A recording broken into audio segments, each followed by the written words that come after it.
Let me now move to another program called OTEP, or the Oral Therapy Education Program, which again features an interesting management tool.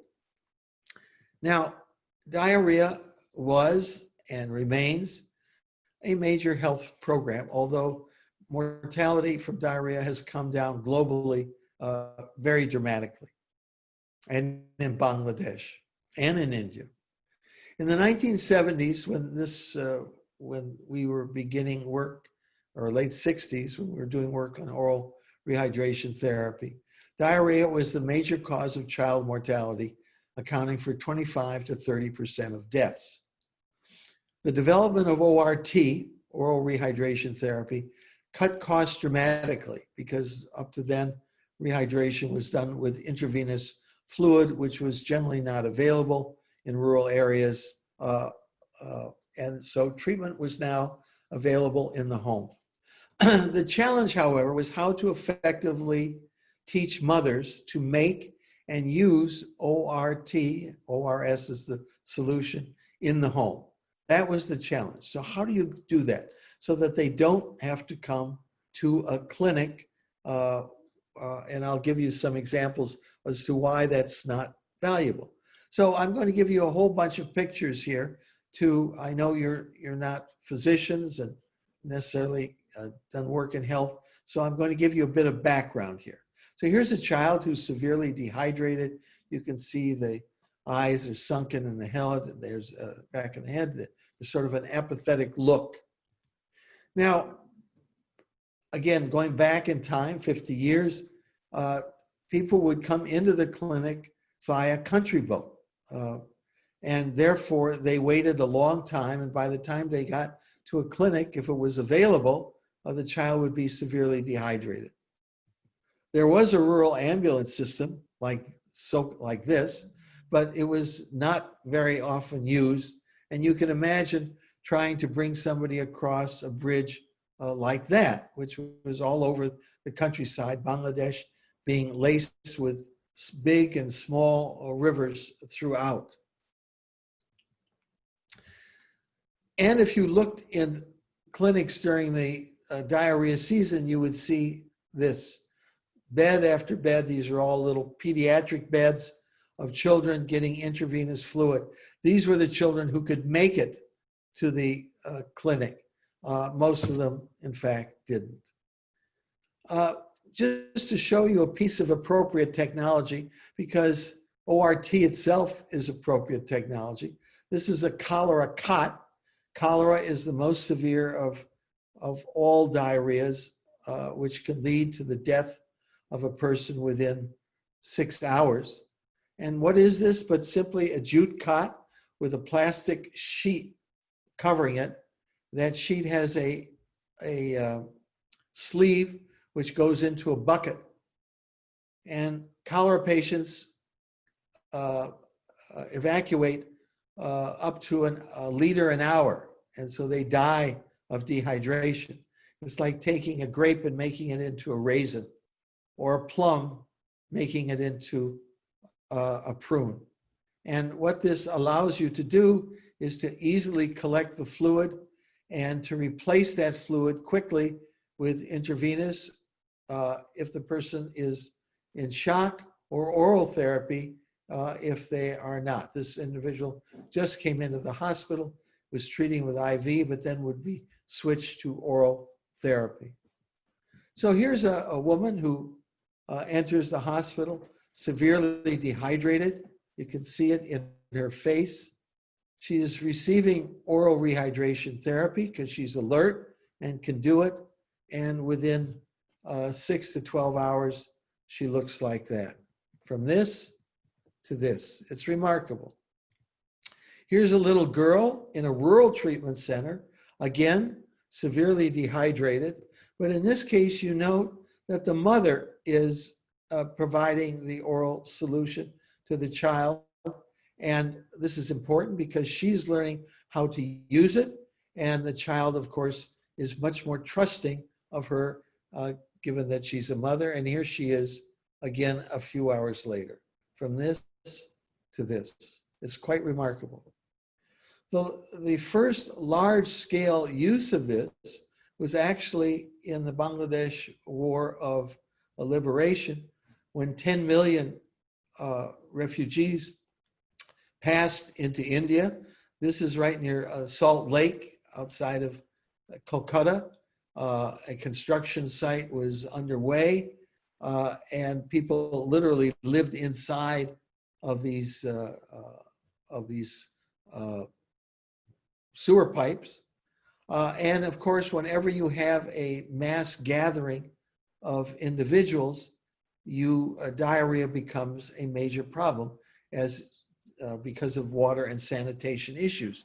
And cholera broke out in these camps, but they were able to dramatically keep the mortality down through the use of oral therapy. Dr. Dilip Mahalanobis and his colleagues in Kolkata led that particular effort. Now, the issue then becomes, how do you get this, though, into the home? One thought was, well, let's put these salts, which are simply sodium chloride, sodium bicarbonate, glucose, and potassium chloride, into a packet that could then be mixed in the home. And here are some attempts to do that. And here's a school teacher who has the packets, and he's giving them out in the village. But there is a problem here. One of the problems is, will women trust a man who is distributing this? Now remember, we're going back 50 years, 45 years in this.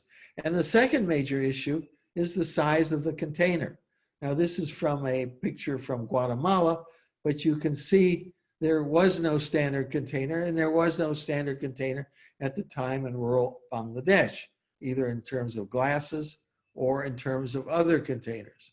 So you could make a container for people and distribute it along with a packet, but that itself would cause distribution problems, both the packet and the container.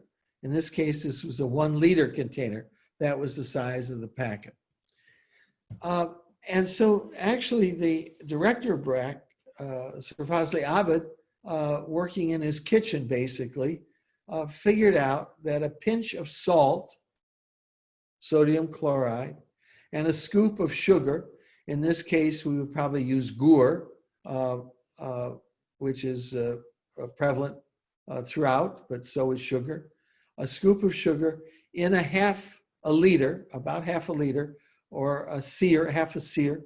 This would lead to a solution that was similar to what was being distributed in the packet. Now, to get this to the home, they set up a program where a OTEP worker, the woman in green, would go to the home of a mother and teach her the oral therapy method. And they, over a period of 5 or 6 years, they reduced the message down to 7 points, if she could remember these 7 points. You still have the issue here, however, of the size of the container. And you'll notice that the worker carries with her this tin cup. The mother then brings out a container that she has in the home, that white pan. The worker then fills up her cup, pours it into the pan, scratches a line, and the mother now has her own container, a half a liter container. And you notice, unlike a clinic and so on, the child is sleeping. There isn't the chaos that occurs with mothers and children and so on in a situation. This is done right in the home. And she shows her how to do it. And she actually she tastes it and the mother tastes it. In the early days, it was quite interesting that oftentimes mothers wouldn't necessarily trust the worker, thinking that maybe she was a family planning worker and this was just a ruse to get family planning in. But the worker then tasted it herself to show the mother that this was perfectly fine. So the mother could now determine what it tastes like. They expanded the use of the message into the men as well, because men oftentimes would decide what type of therapy would be used for the child. And so, though they weren't taught how to make it, they were taught within the village community. It became clear later on that you could teach 4 women at the same time, as this worker is doing. And you have an added benefit in that at the time, this is less so now because all these children would be in school, but here are all the children looking in, and children, of course, remember these messages better than adults. And so you're educating both the mothers and the children. Now, a very interesting, innovative, I believe, management tool was inserted here. What was the purpose? The purpose was to educate mothers or caregivers on how to use the solution. So how do you evaluate your workers? Well, they decided that they couldn't evaluate them necessarily based on the use rate, because that would be unfair, because the mothers might choose not to use it. But if they did use it, they clearly would remember how to use it. So what they did is they decided to evaluate the workers based on what the mothers learned. So the mothers were to know 7 points. An evaluator would come to the community about a month or 2 later, after the worker had been out there and they knew which communities each worker had gone to, and take a sample of the mothers. Let's say the worker had seen 10 mothers a day and worked for 30 days, that would be 300. So a sample of 30 would be taken. The mothers would then be asked the 7 points. If she knew 6 or 7 points and could prepare the solution, it was recorded as an A in the book. 4 or 5 was recorded a B. 2 or 3 was recorded a C. If she could not prepare the solution, there was no grade. The worker was then paid on a pro-rata basis. So let us say she had seen 300 people and 90% of them got an A, and an A was the equivalent of 5 taka or 5 rupees. It would be 0.9 times 300 times 5. The same for B, which would be 3 rupees. C would be 2 rupees. So at the end of the day, you both have an assessment of what mothers learned and what you should pay your workers. So you were getting 2 things for the price of 1. It turns out that this message was so effective that 10 years later, in some communities where they were doing work on education, they did a survey of children who were born around that time, and about 85–90% knew the message, knew what to do. So this had now become part of the culture itself. So what do we learn from this OTEP program? Well, over a 10-year period, 12 million mothers were taught at home to prepare the ORS solution. The knowledge was transmitted to mothers by a female OTEP worker whose salary was based on what the mothers learned. Knowledge has persisted, and Bangladesh today has the highest use rate of ORT. What about teaching and learning? Well, OTEP workers were effective and innovative in part because their salary was tied to performance. They themselves, in the beginning, were not nearly as effective, so they were brought into Dhaka, to the ICDDRB, and were shown how effective this could be. Learning and use were linked to the OTEP workers because they then believed in their own message. If they don't believe in their message, they will not be effective communicators. Mothers learned because the message was tied to their experience, and they field tested their own preparation. So what are the lessons then from this BRAC experience with ORT and scaling up? 1, again, you need this institutional vision. alleviate poverty, and a commitment to scaling up. That was the commitment from the get-go. You need to develop pilot programs with research and evaluation as critical components. You need to keep the interventions as simple as possible and train prior to scaling up and apply those lessons. Again, the extreme importance of down-to-earth and appropriate management.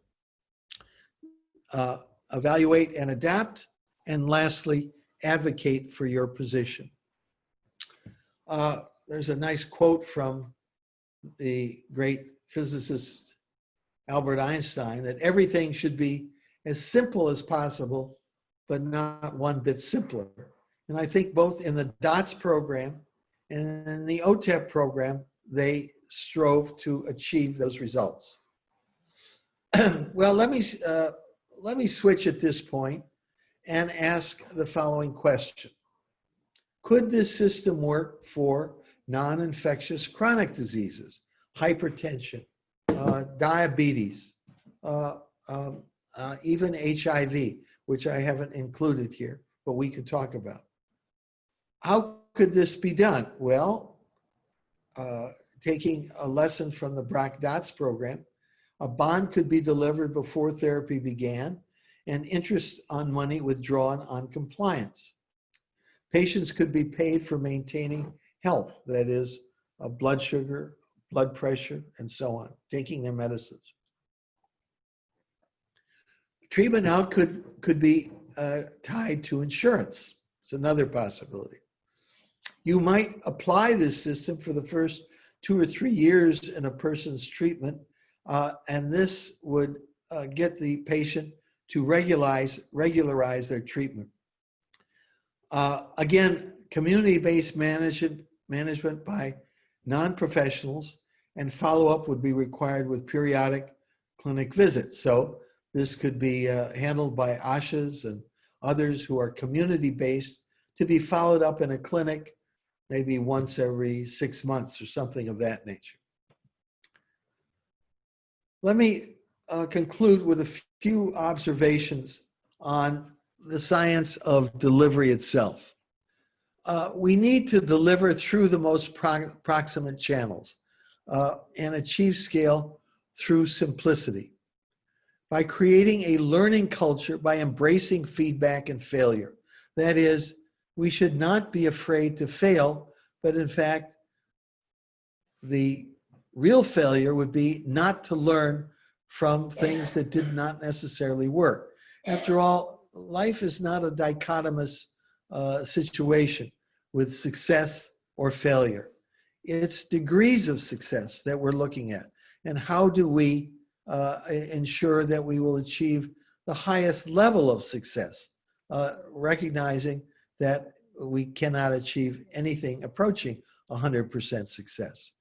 We need to build robust monitoring and evaluation systems. This is from a paper from Mushtaq Chaudhry, who was one of the founders of the Research and Evaluation Division, and eventually became a vice director of BRAC. What about lessons on taking innovation to scale? This is from Asif Aslam, who is the present CEO of BRAC in an address to the Google Foundation in San Francisco. And he noted that innovation is a process of iteration and learning. You're constantly learning and evaluating and implementing. And this requires a degree of patience. If you'll go back to my earlier comments, we need to be careful that we don't rush things beyond where we can actually evaluate. You need to start by learning and focus on what needs to be reduced, not what needs to be added to the program. It's actually much more difficult to simplify than to complicate. Complicating is easy. Complicating can be done very easily by adding all sorts of things. Simplifying is not making something, it's not dumbing down, as we say. It's actually a much more difficult process. You need to get decision makers to pay attention. The goal is not improvement. The goal is, is improvement, but not total change. So these are lessons that he has and BRAC has applied on taking innovation to scale. Let me lastly put in a couple of remarks about incentives, which are sometimes a contentious issue. In both of these cases, incentives were used. One in the DOTS program to incentivize the worker to find cases and to complete therapy, and also to incentivize the individual to continue on with their therapy and not default. There was an incentive there as well. And in the OTEP program, there was an incentive to the worker to do the best they could because her salary was dependent upon what mothers learned, once it had been shown that any mother could learn these messages. So you want to be as close to impact as possible. Incentivize outcomes and processes. Mix the indicators for quantity and quality. Whatever you do should be easily observable and possible to verify. You need to change indicators and incentives in response to changed provider behavior and according to epidemiologic needs. That is, you cannot be simply wedded to one kind of incentive system and ignore changes that are taking place. And speaking of which, I will come back to this in my final remarks. So here are some other thoughts from the BRAC experience. Finding the technology is not as important as finding the right actors to deliver that technology. There will always be tension between a strategy and implementation, so you've got to be flexible. You're all with government, and it's clear that the government is critical in scaling and creating a scaling up environment. So the government of Bangladesh has been very involved in the scaling up of the BRAC DOTS program by providing the drugs free of charge. You have to allow for failure. Failure is going to occur. I would probably rephrase this and say you need to think of success as a continuum, and not everything will be a roaring success. You need to elevate the role of practitioners as they are the ones who are delivering what it is that you are providing. This again is from the Stanford Social Innovation Review.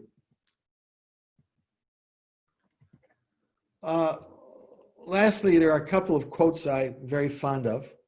One of these is by Louis Pasteur, who said that chance favors the prepared mind.